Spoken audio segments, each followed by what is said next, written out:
अधर्मी कृष्ण, तुम्हारे अधर्म का दंड देने आया है ये बानासुर।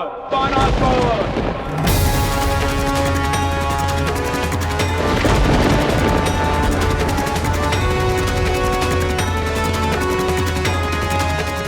बानासुर ने युद्ध का नाद कर दिया है। अब क्या होगा? तुम चिंतित मत हो रेवती, जिसकी आराध्या स्वयं महादेव हूँ, उससे पहले कैसे कुछ हो सकता है? इससे पूर्व कि मैं तुम पर आक्रमण करके तुझे पराजित कर दूं, तुझे एक अवसर देता हूं आत्मसमर्पण करने का। चला, सामने आकर बात कर। अब तो इसने सीमा ही लांघ दी है। मेरे कान्हा से आत्मसमर्पण करवाएगा ये। अब इसे पराजित नहीं करूंगा मैं, सीधा इसका वध ही करूंगा। रुक जाइए तब। द्वारका के द्वार खोलिए, मैं स्वयं जाके बानासुर से बात करूंगा। तुम अकेले इसके शिविर में जाओगे कान्हा? कदापि नहीं। दाऊ, यही समय की मांग है, समझी। द्वारका के द्वार खुलवाएंगे। तुम्हारी ये बातें ना मुझे बचपन में समझ आती थी कान्हा, और नहीं अब आती। करो जो करना है।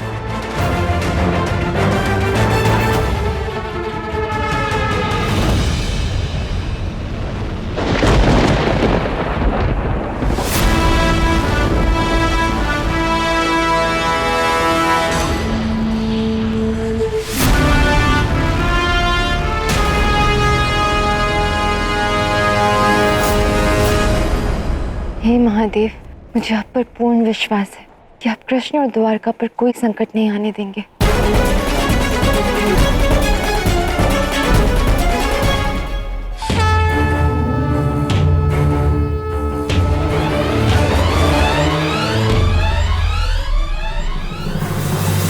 आ गया बहरूपिये। बहुत अधर्मी है तू, बहुत छल किए हैं तूने। छल के साथ कितने असुरों का नाश किया है तुमने, यहां तक कि महाभारत में भी छल किया तुमने। और ऐसा तो इसीलिए कर सका क्योंकि तुम्हारे सामने समान बलशाली कोई शत्रु नहीं था। चल, मैं तुम्हें चुनौती देता हूं, बल या छल से मुझे जीत के दिखा। बानासुर, जिस शक्ति पर तुम अहंकार कर रहे हो वो तुम्हारी है ही नहीं। भयभीत व्यक्ति तुम्हारी ही भांति बातें करता है कृष्ण, किंतु मैं भय और अन्याय दोनों से दूर हूं। एक अवसर देता हूं तुम्हें, समर्पण करो आज, अन्यथा तुम्हारी सारी द्वारका नगरी नष्ट कर दूंगा। तो तुम्हारा कहना ये है कि यदि मैं समर्पण कर दूं तो तुम युद्ध नहीं लड़ोगे, यहाँ कोई रक्तपात नहीं करोगे। यदि शत्रु पैरों में गिरा हो तो युद्ध कैसा? उचित है। कृष्ण यहाँ तुम्हारे समक्ष समर्पण के लिए प्रस्तुत है।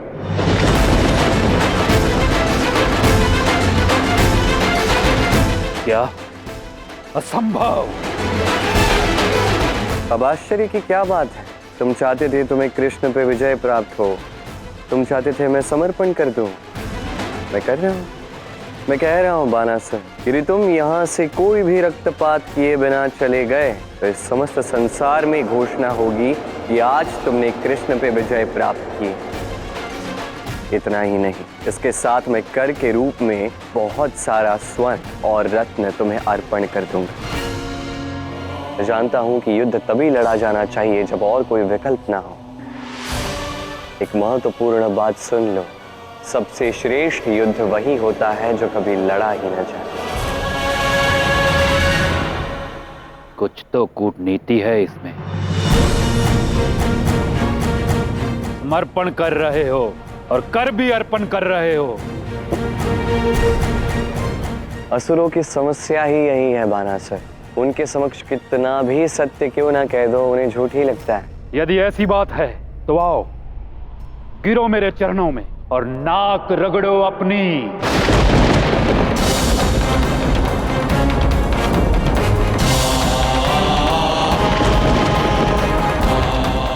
ये नहीं हो सकता बानासुर, मैंने समर्पण स्वीकार किया, दासत्व नहीं।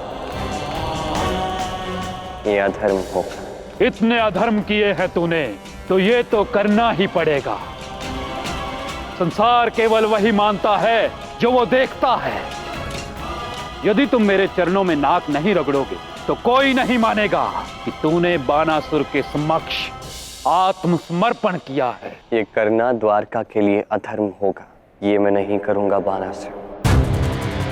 मैं अभी भी कह रहा हूं, लौट जाओ यहाँ से। जब समस्त संसार सुनेगा कि कृष्ण ने समर्पण कर दिया है तो वैसे भी तुम्हारे समक्ष कोई नहीं आएगा। संसार का हर एक जीव समर्पण कर देगा। तुम विश्व विजेता बनना चाहते हो ना, अवश्य बनोगे। जो तुम चाहते हो वो तुम्हें अवश्य मिल रहा है। बस यहाँ से लौट जाओ। मूर्ख बना रहे हो मुझे। तुम्हें मेरी शक्तियों का आभास नहीं है।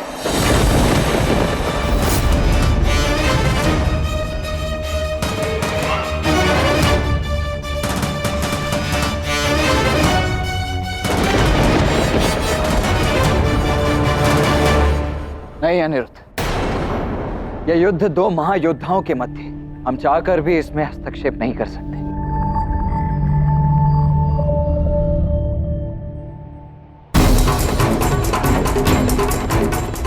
मत करना बानासुर, ये उचित नहीं होगा। मैं अभी भी कह रहा हूं, रुक जा।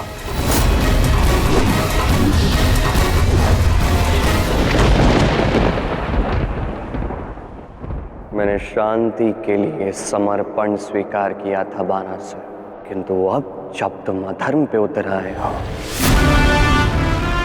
तो अब युद्ध अवश्य होगा।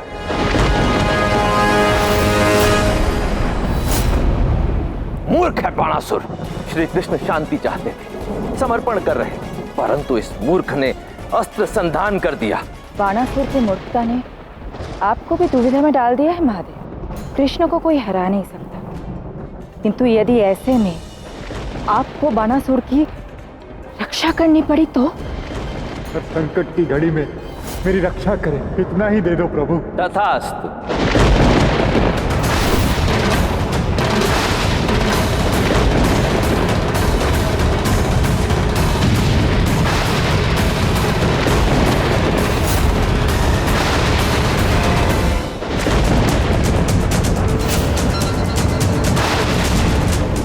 अचानक वातावरण में बदलाव कैसा?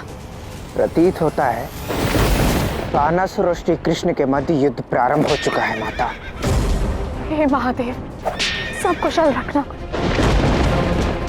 आप चिंता मत करिए माता, महादेव तो उनके भक्त के साथ हैं और ताक्षी भी हैं द्वारकाधीश के साथ। सब कुशल ही होगा। हमें स्वयंवर की ओर चलना चाहिए।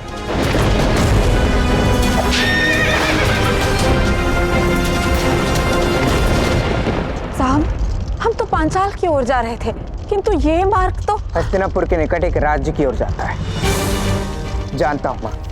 कुछ नहीं जानते तुम। रथ रोको सांब। हस्तिनापुर और उसके आसपास के राज्यों में बहुत शत्रु हैं तुम्हारे पिताश्री के। जानता हूँ माँ, किंतु मुझे वहां जाना ही होगा, क्योंकि मुझे वहां की राजकुमारी लक्ष्मणा को बचाना है। लक्ष्मणा? दुर्योधन की पुत्री लक्ष्मणा? सांब, तुम जानते हो दुर्योधन तुम्हारे पिताश्री के प्रबल शत्रु थे। और आप भी ये भली भांति जानती कि माँ रुक्मिणी के भाई रुक्मी भी द्वारकाधीश के प्रबल शत्रु थे। फिर भी श्री कृष्ण ने रुक्मिणी माँ को बचाया। मैं भी उन्हीं के पच्चिनों पर चल रहा हूँ। मुझे ये संदेश बानासुर की पुत्री उषा ने भेजा है। लक्ष्मणा का विवाह उसकी इच्छा के विरुद्ध किया जा रहा है, जो कि अधर्म है। जिसके पिता ने धर्म की स्थापना की हो, उसका पुत्र अधर्म को कैसे होने दे सकता है माता? सांब, किंतु इससे एक बड़ा राजनीतिक संकट खड़ा हो सकता है। जानता हूँ माँ, किंतु जब श्री कृष्ण ने किसी संकट की चिंता नहीं की तो फिर मैं क्यों करूं? आपको मेरे बल और मेरे विवेक पर विश्वास रखना ही होगा माता। पुत्र, मैं बस एक और युद्ध नहीं चाहती। कुछ अनुचित नहीं होना चाहिए। कुछ अनुचित नहीं होगा माँ। जब आप हैं मेरे साथ, आपका आशीर्वाद है मेरे साथ, तो फिर चिंता की कोई बात नहीं।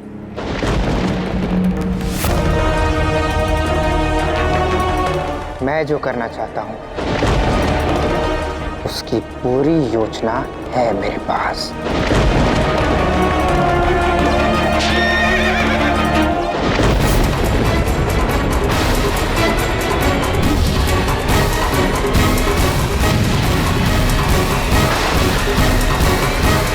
प्रतीत होता है बाणासुर पितामह से कम शक्तिशाली नहीं है। प्रतीत होता है इस युद्ध का अंत ही नहीं होगा। किंतु हम भी नियमों से बंधे हुए हैं अनिरुद्ध। हम भी हस्तक्षेप कदापि नहीं कर सकते।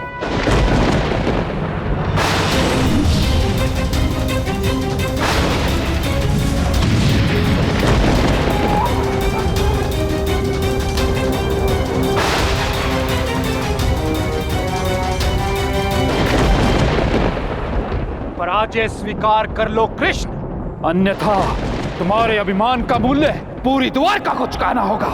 यहाँ बात अभिमान की नहीं, आत्मसम्मान की है बानासुर, और इसके लिए यदि प्राण भी त्यागने पड़े तो वो भी उचित है। महादेव, कृष्ण की रक्षा करना, उससे बड़ा भक्त आपका है ही कौन? अब तो राधा भी प्रार्थना कर रही है। महादेव, किसी भी प्रकार बाणासुर और कृष्ण का युद्ध रोकना होगा, अन्यथा। परंतु इस मूर्ख और हठी बाणासुर को समझाऊं कैसे? हक है वो आपका, केवल आप ही उसे समझा सकते हैं।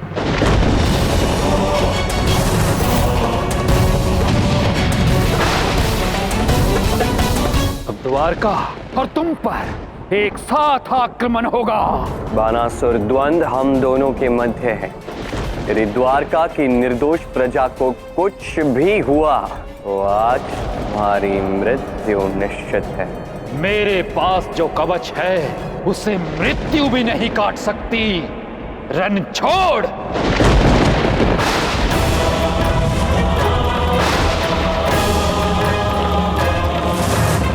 एक साथ कोटि तीर बरसेंगे। किस किस द्वारका वासी को बचाओगे?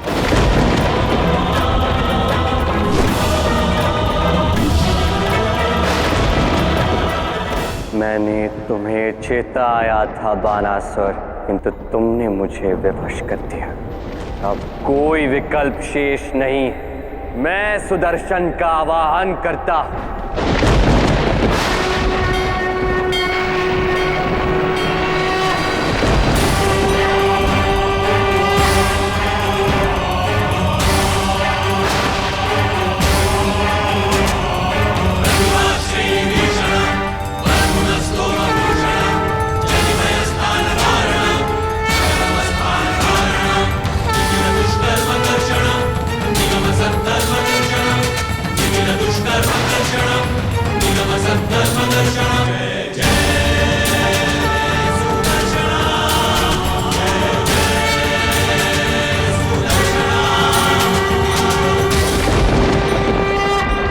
तुम्हारे सुदर्शन से मैं नहीं डरता कृष्ण। संभालो मेरा प्रहार।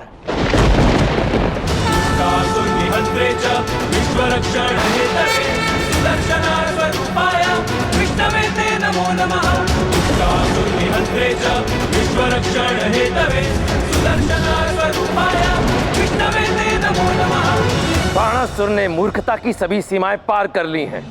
कृष्ण को विवश कर दिया है कि वो सुदर्शन चक्र का संधान करे। बाणासुर हारने ही वाला। उसके पश्चात वो आपके त्रिशूल का आवाहन करेगा कृष्ण के ऊपर प्रहार के लिए।